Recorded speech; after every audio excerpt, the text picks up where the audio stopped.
Obviamente este tema de las sedes tiene muchas implicaciones, especialmente políticas, porque miren, las jurídicas que las resuelvan jurídicamente, pero hay muchas implicaciones jurídicas y justamente diputados, dirigentes del Partido Libertad y Refundación están exigiendo que se denuncien, que se demanden a cada uno de los diputados que aprobaron las sedes aquí en el país. Si recordamos, fue en el 2013 que se crearon las zonas de empleo y desarrollo. Este decreto justamente cuando Juan Orlando Hernández estaba como presidente del Congreso Nacional y Porfirio Lobo Sosa como presidente de la República. ¿Qué pasó? En el 2022, justamente, el Congreso, y por mayoría, derogó el decreto 120 del 2013 que aprobaba las sedes. ¿Pero qué pasó? El decreto 33-2022 no fue ratificado en el Congreso Nacional en el 2023. Y esto debido a las pugnas políticas y a la división interna y las malas negociaciones entre las partes, no se derogó. Entonces, la ley como tal se mantiene vigente. Y yo creo que hay que respetar y hay que entender el sistema jurídico. ¿Qué sucedió? Pues justamente el 20 de septiembre de 2024, la Corte Suprema de Justicia declara por mayoría inconstitucional las sedes. Esto fue sorpresa para todos, pero ahora vienen estos términos jurídicos. ¿Aplicarán el efecto ex tunc a diputados y ex magistrados que aprobaron las sedes? ¿Habrá responsabilidad? ¿Se van a demandar a todos estos diputados que aprobaron las sedes y también a los magistrados? Estas son las implicaciones y justamente porque estamos en un año electoral. No es por otra cosa. Si esto hubiese sido a inicio de gobierno, no ha habido ningún problema, pero ahorita ya estamos en el periodo preelectoral. Periodo electoral netamente, porque ya está la declaratoria. Justamente es el tema que vamos a abordar con nuestro invitado, el sociólogo y analista Julio Navarro. Pero antes, veamos esta nota de nuestros compañeros de los noticieros Impacto. Diversos sectores del país reaccionaron a la decisión de la Corte Suprema de Justicia de declarar inconstitucionales las zonas especiales de desarrollo económico sedes por violentar la soberanía nacional y calificarlas como inversiones de alto riesgo. Ahora deberán acoplarse a la normativa vigente del Estado o abrir demandas que podrían costarle millones de dólares al pueblo hondureño. Muy importante respetar las leyes a base cual las inversiones se hacen. Cuando no se respeta, ahí sí va a haber preocupación de parte de los inversionistas locales y extranjeros. Con eso, si va a haber algún cambio, algún efecto constitucional sobre ese asunto, al mismo tiempo hay que haber recompensa a la que han invertido, creado con esa ley que fue aprobado por el Congreso Nacional. Por otro lado, representantes de sociedad civil apoyan el fallo del Poder Judicial y añaden que Honduras tendrá que defenderse ante las demandas que esto provocará, pero creen que el país podrá salir victorioso del litigio, pues se trata de un asunto de soberanía judicial y territorial. Yo no creo realmente, ¿verdad? Repito, no es para nadie un secreto en el mundo entero, ¿verdad? Que esas ciudades se establecieron de manera incorrecta en Honduras, ¿verdad? No veo yo por qué, al contrario, donde hay un Estado que respeta la ley, que respeta el derecho, que no está de acuerdo a transar con la Constitución ni con la soberanía de un país, yo creo que eso atrae la inversión, o sea, no debemos tenerle miedo a esas cosas. Mientras tanto, dirigentes opositores denunciaron que el fallo que declara inconstitucionales a las sedes es para motivar a la Fiscalía a presentar requerimientos en contra de los diputados del Partido Nacional y Liberal que en el 2012 votaron a favor de las mismas, para debilitar a la oposición intencionalmente durante el año electoral. Con imágenes de Rigoberto Escobar, les informó Cintia López.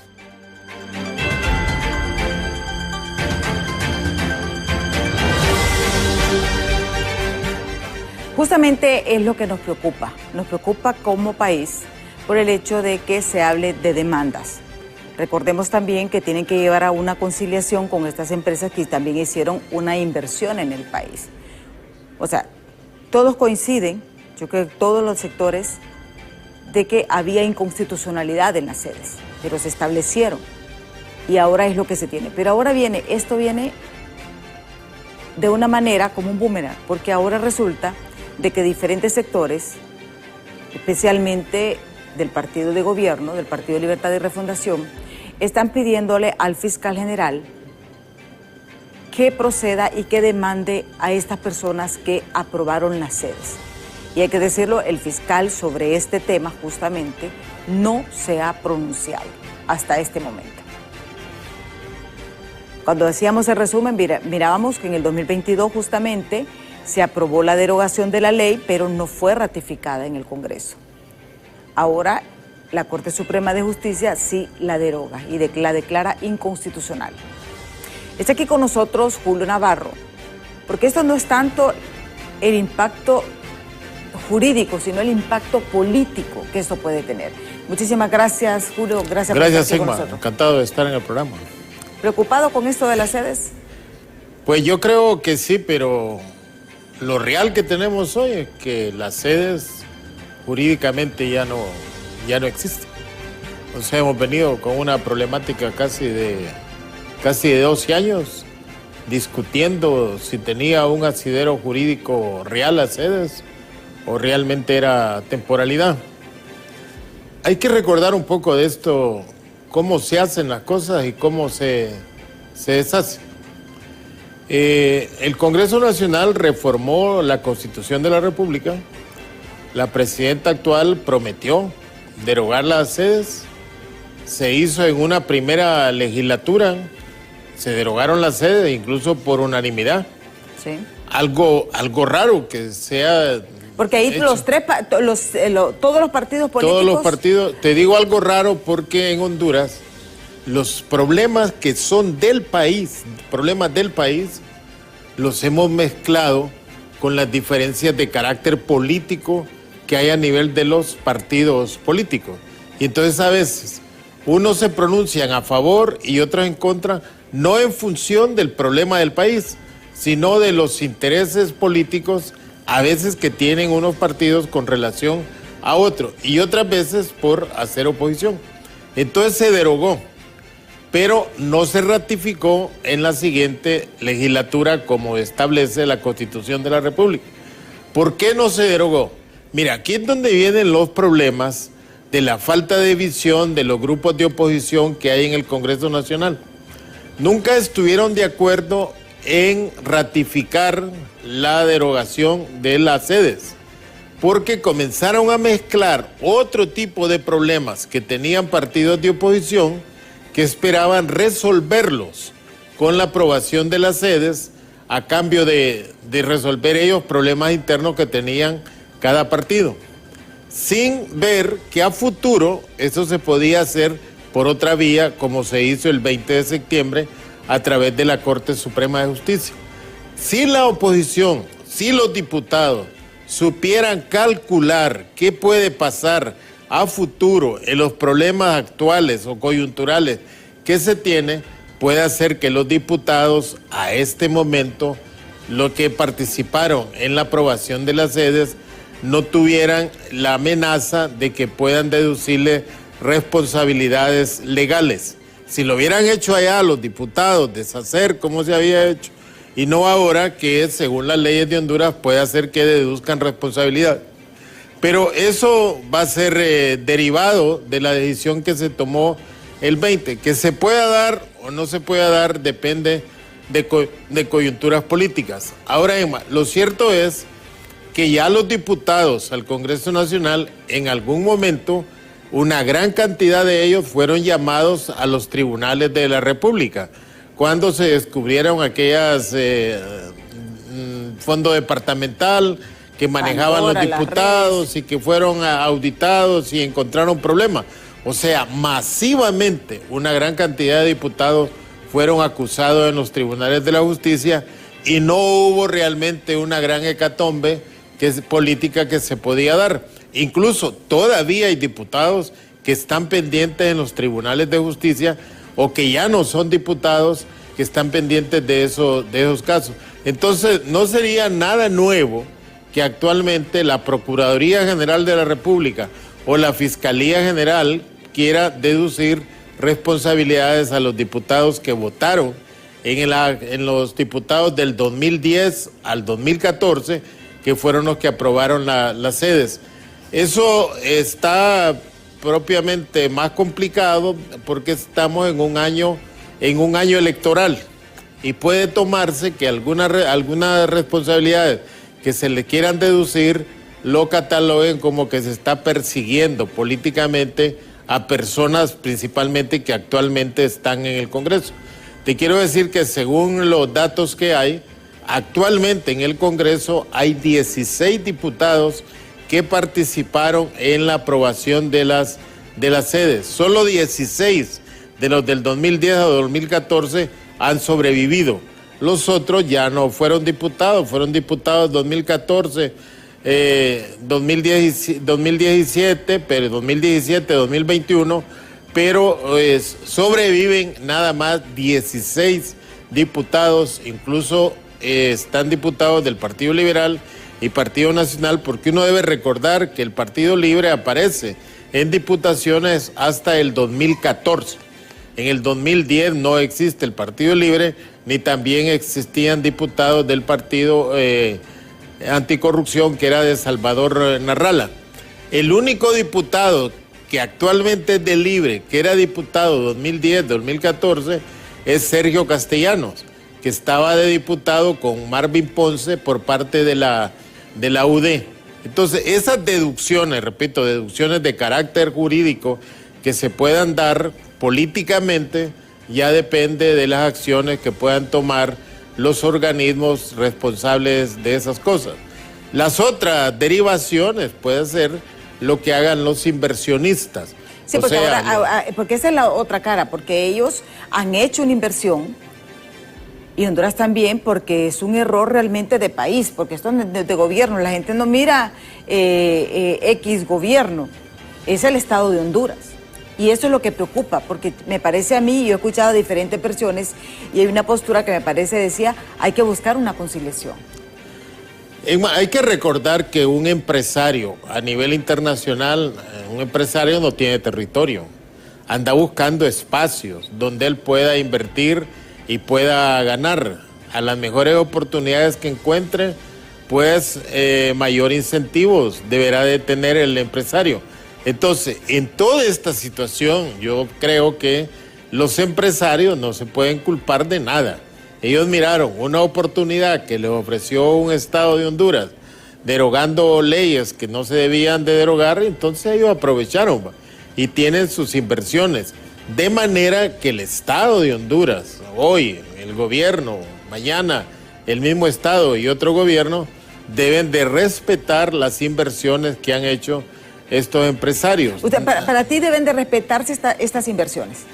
Claro, deben de respetarse. Naturalmente, ya no bajo la figura de la sede, sino que se pueden amparar bajo otras figuras que ya existen en el país, de manera que no puedan ellos ser menoscabados en los intereses de inversiones que tienen y en las proyecciones a futuro, pero que ya según la derogación ya de disfrutar de territorios autónomos, de tener cortes supremas de justicia, de tener universidades, de tener policías, de tener juzgados, de tener todo eso, realmente ya no, porque ya la figura fue...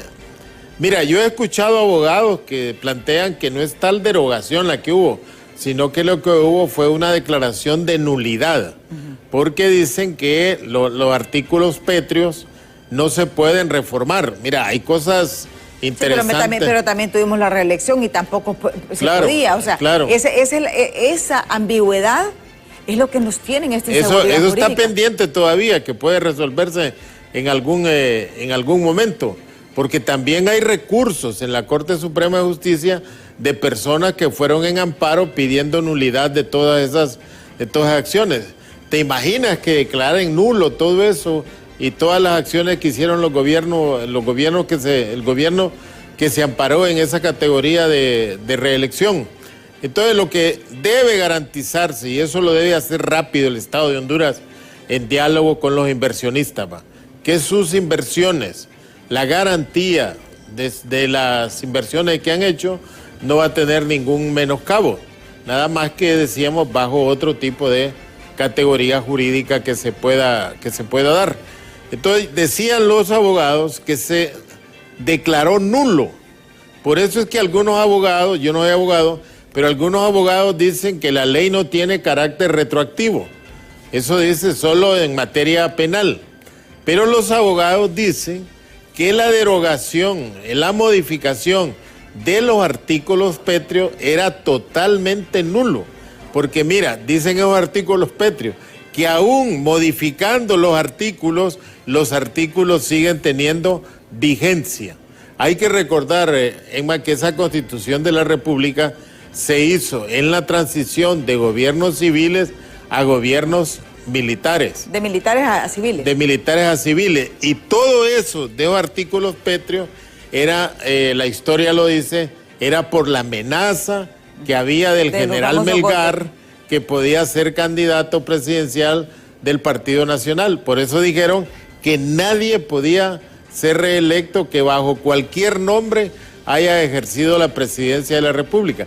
En esas condiciones fue hecha la Constitución de la República. Hoy, naturalmente, todas las condiciones se han cambiado, pero nadie se ha atrevido a modificar esos artículos tal como le dice la ley, que solo se podían modificar bajo una Asamblea Nacional Constituyente, pero no bajo la modalidad de un Congreso ordinario. Sí, aquí tengo justamente el listado de los diputados que votaron a favor de las sedes, que estos son los que están en este gran dilema. Como tú nos explicabas, 16 de ellos son actualmente diputados. Estaba David Chávez Madison, José Jesús Villanueva Maradiaga, Johanna Bermúdez, Antonio Rivera Callejas, Rosel Renán Inestrosa, Valesca Marlene Zelaya, Ivette Obdulia Matute, Abigail Ramos Gómez, Carlos Roberto Ledesma, Selvin Ramos Rueda, Óscar Ramón Nájera, Ariana Melisa Vanegas, Miguel Edgardo Martínez Pineda, Gerardo Tulio Martínez Pineda, Melvin Roberto Paredes, Eric Josué Alvarado, también Rey Dagoberto Cruz, Walter Antonio Chávez, está también Sara Medina, Alberto Chedrani, Reinaldo Ecónomo, Gilberto Yergut, Yaujet Burbara, Jaime Enrique Villegas, Gladys Aurora López, Raúl Edgardo Bulnes, Samuel Armando Reyes, Salvador Valeriano Pineda, Juan Carlos Valenzuela, Reinaldo Antonio Sánchez, Teresa Cálix, Mario Pérez, Rolando Dubón Bueso, Marta Concepción Figueroa, César Handal, Marcos Bertilio Pasavillón, José Tomás Zambrano, Marco Antonio Velázquez, Milton Puerto, Marco Antonio Velázquez, Gabriel Rubí, Roger Alcántara, Sergio Figueroa, Alan Wilmer Aguiriano, también está Eder Leonel Mejía, Rodimiro Mejía, Wilmer Reinel Neal, Juan Diego Zelaya, Óscar Arturo Álvarez, Rodolfo Irías Navas, Mauricio Oliva Herrera, Clara María Laínez, María Emérita Bardales, José Cirindisco, Leo Yamir Valentino, Welsi Milena Vázquez, Rodrigo Ávila, José Francisco Rivera, Jorge Dimitrov Lobo, Marco Tulio Gómez, Ana Bessi Chacón, Leslie Carolina Flores, María Dolores García, Eli Santos Pacheco, Eleonor Osorio Valladares, Lidia Yolanda Casco, María del Socorro Jacome, Omar Emilio Rivera, Edward Samir Molina, Mario Reyes Mejía, Gustavo Adolfo González Aguilar, Edwin Audías Gómez. Estos son los del Partido Nacional. Por el Partido Liberal están Aníbal Mauricio Murcia, Juan Carlos Ávila, Melvin Betanco, Dunia Lisset Ortiz, y por lo que es el Partido Libre, que en ese momento era Unificación Democrática, está Elmer Misael Leiva. Esos son pues los diputados que votaron justamente a favor de las sedes y son los que ahora están en este gran conflicto político, podemos decir, porque esto realmente es más que jurídico, es político. Tienen fuero. Hay un elemento ahí, Emma, es un diputado beligerante en el Congreso, es Antonio Rivera Callejas. ¿Sí? Y ahí no está. No está. ¿Dónde está? Sería que ese día no fue en unos listados aparece que sí está, y en otros dicen que votó el suplente.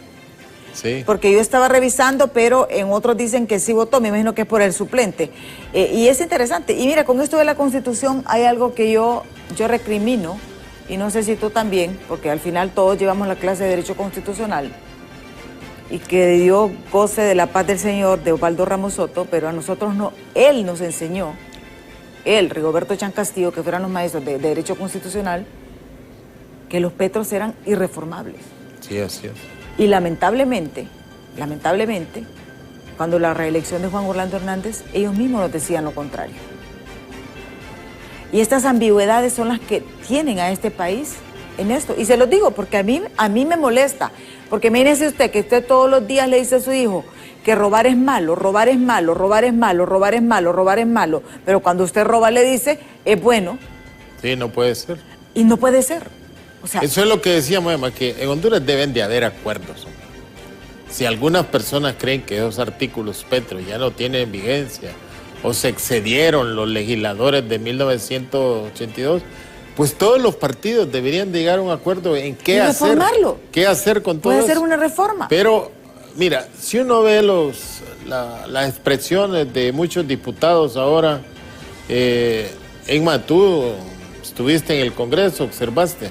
Enma, ir a una sesión del Congreso Nacional. No, ahora da pena. Increíble, ¿va? Se oye un solo murmullo. Allá salen diputadas bailando en los pasillos.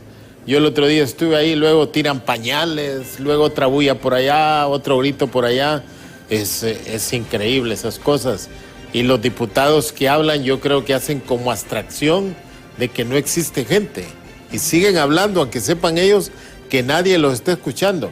En eso también me parece a mí que la clase política de cada uno de los partidos debía llegar a un acuerdo, que levantarle el prestigio, el respeto que debe haber en el Congreso Nacional. Recuerda la Bachelet, tuvo que llamarle la atención para poder exponer. Entonces ve, eso ha hecho que nosotros los hondureños, y digo en general, pareciera, mira, que le dimos vacaciones a las ideas. Le dijeron, váyanse de vacaciones. Y esas ideas andan de vacaciones. Y nosotros nos hemos quedado con el insulto. Sí, pero le voy a decir algo también, ¿verdad? Pero ahí la culpa la tenemos todos nosotros. Porque claro, muchos de nosotros votamos por esos diputados que están ahí. Claro. Y ese es el problema que tenemos los hondureños. Nos dejamos ir por cancioncitas, no por hechos. Mire, si evaluáramos a estos diputados por lo que realmente hacen, muchos ni siquiera estuvieran ahí. Yo creo que habría que forzarlo a hacer algo. Enma, yo siempre he dicho, mire, en Honduras no se ha reconocido que el gran esfuerzo por lo que en aquel tiempo se llamaba retorno al orden constitucional, en Honduras no lo hicieron los partidos, lo hicieron los periodistas. Sí. ¿Recuerdan? El periodismo de aquella época, insistente, mira, sin fronteras políticas, ideológicas ni nada, sino el retorno al orden.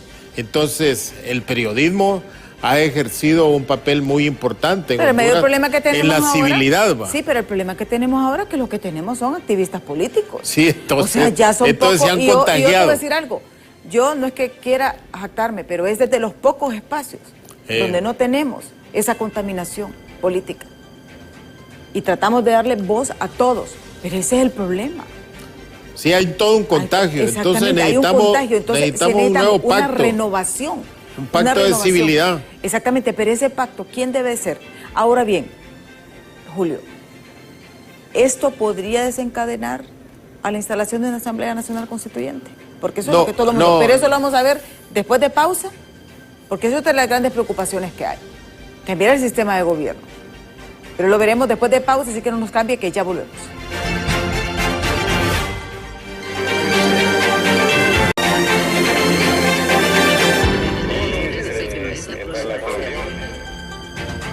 Continuamos esta entrevista con el sociólogo y analista Julio Navarro sobre este tema. Porque miren, yo sé que aquí nos encanta debatir cuestiones jurídicas en los medios, no, lo político es lo político. Y aquí vamos a analizarlo desde la perspectiva. Porque si hay un problema jurídico, para eso está la Corte Suprema de Justicia. Si hay un problema legislativo, es el Congreso Nacional. Coincidimos todos que las sedes no tenían asidero constitucional y yo creo que en eso todo el mundo está de acuerdo. que se logró la nulidad, ya se logró la nulidad. Que hay presiones para que se demanden a estos diputados, pero también ellos tienen algún tipo de fuero, Julio. Egma, ¿estaremos en la víspera de una nueva amnistía? Podría ser. Porque mira, el Código Penal es clarito. O sea, ellos, según nuestras leyes, deberían de ser... El Código Penal dice que todo aquel que ha cometido traición a la patria son 15 o 20 años. Y eso es traición a la patria, dice, disminuir el territorio. Es traición a la patria. Entonces, van a meter 86 diputados, 92 creo que fueron los que votaron, a la cárcel por eso. No creo yo que el aparato judicial en Honduras tenga tanta fuerza como para hacerlo. Que realmente Entonces, puede haber una amnistía. Ajá. Puede haber una amnistía de que les perdonen o que les olviden esos delitos y haya otro arreglo político en Honduras. Recuerda que siempre ha venido cuestionándose la amnistía que se dio a principios de este gobierno y que todavía está en discusión en la Corte Suprema en la Corte Suprema de Justicia. No vaya a haber ahí algo. Es que recordemos, hubo amnistía después de 2009. Sí, sí. Cuando entró este gobierno... Que protegió a los militares. Que protegió a los militares. Cuando el golpe. Después, este gobierno emitió su decreto de amnistía para la gente víctima de 2022. El 2022. Y que algunos dicen que se excedieron. En que ahí entraron delitos que no eran de carácter político, sino delitos comunes, de corrupción y todo eso. Entonces, siempre ha estado en cuestionamiento. Sí. Han habido dos elementos que ha cuestionado la oposición, es la elección del presidente, que es cosa consumada, el problema de la amnistía. Entonces, siempre sobre ese tipo de argumentos se ha mantenido la oposición. Vea la nueva amnistía que pueda venir, no vaya a ser otro elemento que vuelva a confraternos a los diputados, al Congreso Nacional. Porque sí afecta, mira, te decía que hay 16 diputados actualmente que votaron por la creación de las sedes en el 2012, 2013. Sí. Recuerda que todo esto de las sedes trajo también la destitución de aquellos magistrados de la Sala Constitucional de Justicia. Que nos condenaron por eso, o sea, como país. Que fuimos condenados. O sea, ya hay un precedente internacional de que eso no fue bien hecho jurídicamente. Entonces, todos esos temas que se derivan de la nulidad de las sedes está por verse. Sí. Ahora bien, yo te preguntaba antes de irnos a pausa, ¿qué posibilidades hay de que esto se genere en una Asamblea Nacional Constituyente para derogar la Constitución, que es uno de los puntos también que ha mantenido dentro de su plan de gobierno el Partido Libertad y Refundación? Mira, hay un elemento muy importante, que a raíz de todos los conflictos internos que hay en la estructura lógica de la Constitución de la República, recordar lo que dijo aquel expresidente de Costa Rica, se hacía necesaria una nueva Constitución, pero eso dividió a la población. O sea, porque a partir de eso comenzaron a entrar las sospechas que era que se querían reelegir y la reelección se dio sin constituyente. Entonces, yo una constituyente la veo muy difícil en este momento. ¿Por qué? Y siempre ha sido difícil, incluso para el partido de gobierno actual. Mira, partido de gobierno ganó mayoritariamente la presidencia de la República, pero solo sacó 50 diputados. Sí. O sea, una constituyente, ¿quiénes serían la mayoría de los diputados? Serían de los otros partidos. Porque internamente Libre debe reconocer que los liderazgos de Libre a nivel departamental y a nivel municipal son liderazgos muy débiles. Bueno, doña Xiomara ganó 186 municipios y solo obtuvo 50 alcaldes. El Partido Liberal solo ganó un municipio, el candidato presidencial, y obtuvo 92 alcaldes. O sea que esos partidos tienen mayores liderazgos. Entonces, una Asamblea Nacional Constituyente hay que ir a elegir diputados que vengan a la Asamblea. O sea, tiene el partido de gobierno actualmente capacidad, liderazgos departamentales, como para tener una Asamblea Nacional Constituyente con unos 80 diputados con mayoría. Yo realmente lo veo difícil. Sí, porque mira, hacer una Asamblea Nacional Constituyente con mayoría de los partidos que actualmente se oponen a cualquier cambio que se dé democráticamente en algunas leyes, eso sería un trabajo innecesario, pues. Sí. O sea, sería más bien matar la idea de una nueva Constitución de la República, producto de una asamblea, sin tener la capacidad para ganar mayoritariamente las diputaciones en los departamentos. Sí. Ya tenemos varios mensajes que nos han escrito al 3182-5600 que vamos a compartir con ustedes. Dice: buenos días, licenciada Emi, su distinguido invitado. Las sedes, gracias a mi bendito Dios, que todo lo ve y escucha, son un tema ya tirado a la basura, y eso nos da un gran alivio mental. Como pueblo exigimos justicia y un llamado al Ministerio Público para que ya metan preso a todo aquel que vendió la patria por dinero, y que no solo se le hagan llamados fiscales, sino que se les abra casos penales, nos dice este televidente. Vamos con el siguiente, dice: ya es hora que nos den una satisfacción el Ministerio Público, como dice el fiscal general, que va a hacer historia, entonces que comience ya con todos los vendepatria que por intereses sórdidos y mezquinos le quitaron un pedazo de tierra a nuestro país. Dennos alegría, ya basta de tratar a estos delincuentes como altos cables, dice.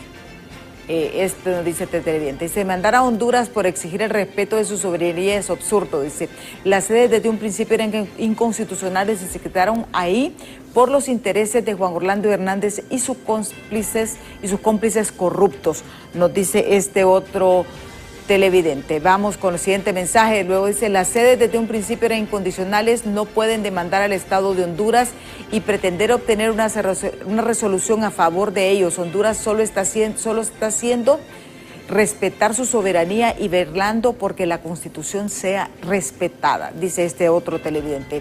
Respetar la ley y la Constitución, no a los acuerdos, dice este otro televidente. Dice: buen día, diálogo de impacto, y al invitado. En relación a las sedes, no es que son malas del todo, sin embargo, la forma como fueron aprobados en el Congreso Nacional en el periodo anterior fue lo malo, porque, por ejemplo, hay una sede que se estableció en el territorio nacional que, si no me equivoco, es Próspera, con capital estadounidense, y al parecer no tenía ningún registro de sus empleados en la Secretaría de Trabajo, y entonces se salta esa sede la ley hondureña y que no se rigen con la jurisdicción nacional, o sea, son independientes, y no debe ser así.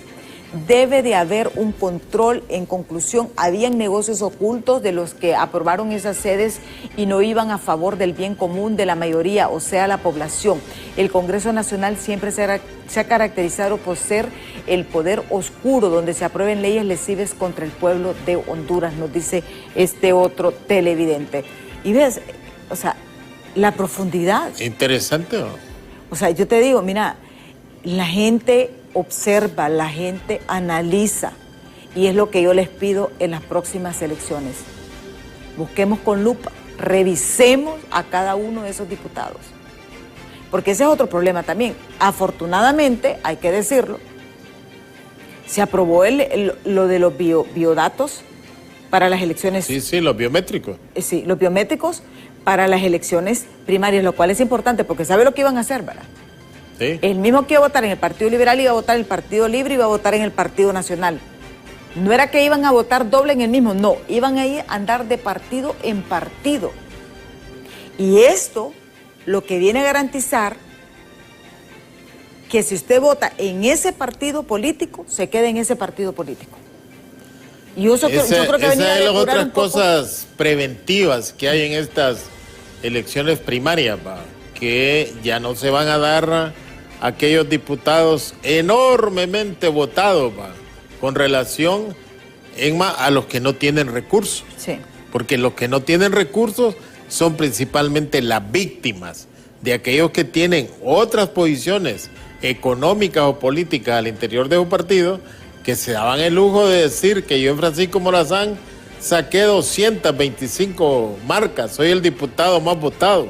Y los otros dije que sacaron 50. Hoy no, hoy los votos van a ser reales.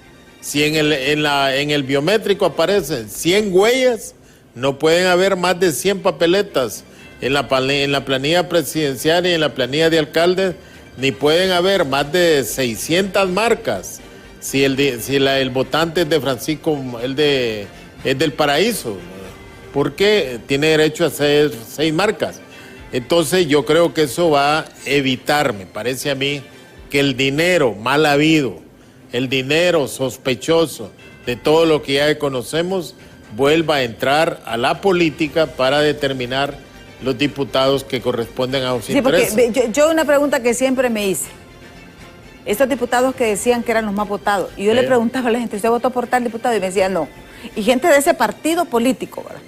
Y digo, ¿cómo es que estos son los más votados? Y la gente, porque mira, las encuestas, sí es cierto, son una medición científica, pero tú sabes que como analista, que si tú haces un sondeo de boca en boca en diferentes sectores, te da una muestra. Claro. Y si una persona dice que es más votada, por lo menos te tienen que salir... Sí, sí.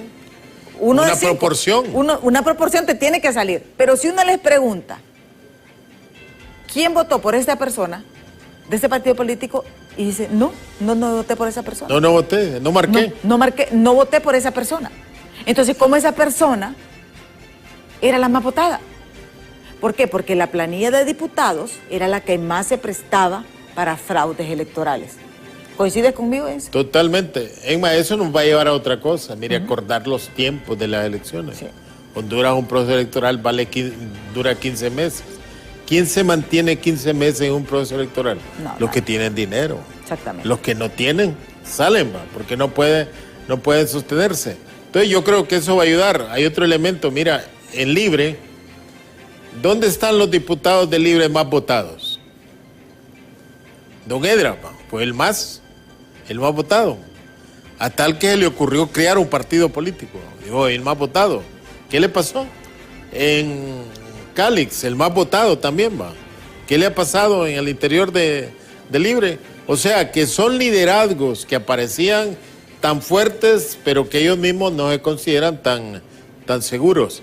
Entonces, el proceso electoral me parece a mí que debe restablecerse bajo principios de equidad y ya no de ventajas de unos sobre otros, porque los pobres que aspiran a cargos ilusionados dicen, solo espero aparecer en una fotografía y aquella gran cantidad de gente va a ir a votar por mí.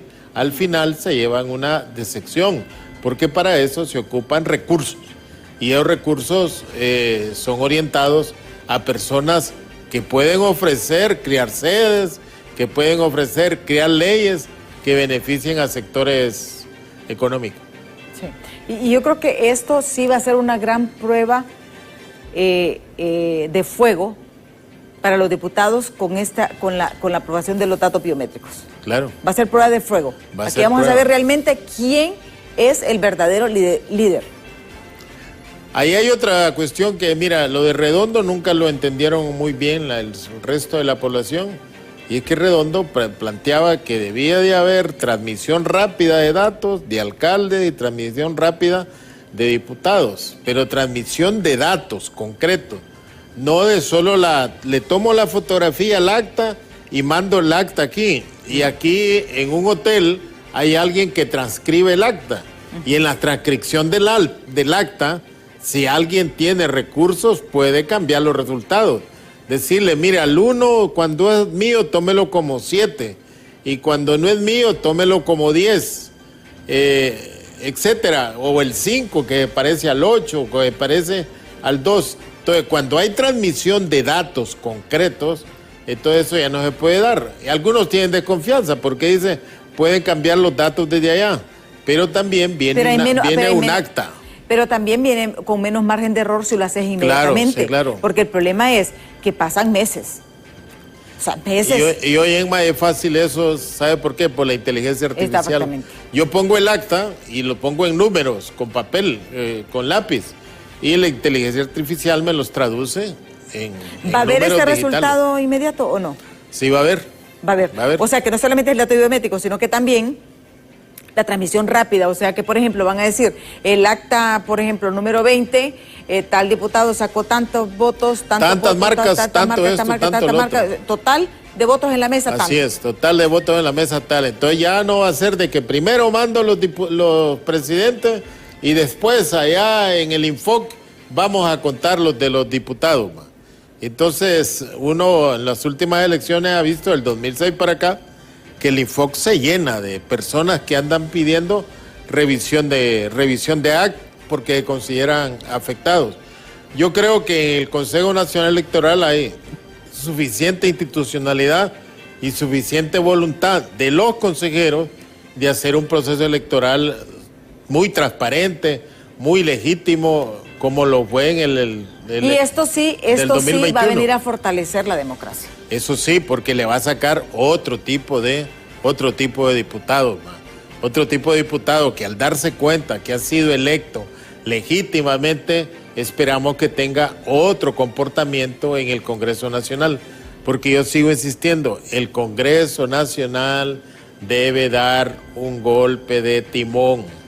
Si hay diputados que llegaron por suerte, debería de haber un proceso de información para decirle a los diputados que tienen que comportarse de otra forma, que el pueblo hondureño hoy los mira todos los días en los medios de comunicación cuando están en sesión.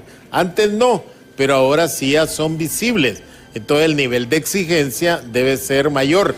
Y hay otro ejemplo, Emma. La mayoría de la población hondureña son menores de 40 años. Y entonces es una población con otro grado de escolaridad. ¿Y eso sí? Con otras ventajas tecnológicas. Y son más observadores que las generaciones mayores de 50 años, dice que en alguna forma aparecen más conformistas. Y fíjate que nuestra clase política subestima ese voto, y ese voto es el que le puede dar vuelta en una elección. Claro. Porque es la mayoría, número uno, y es mayoría pensante y analítica. Porque personas que tienen acceso a una computadora, tienen acceso a todas las plataformas digitales para poder rastrear y poder ir verificando cada una de las cosas. Emma, hasta ahora hemos tenido la costumbre de que a las primarias van a votar los militantes. En estas elecciones puede ser que ya no solo vayan a votar los militantes. ¿Tú crees que puede ser ese voto? Sino que vaya una gran cantidad de gente joven a votar por uno u otro partido.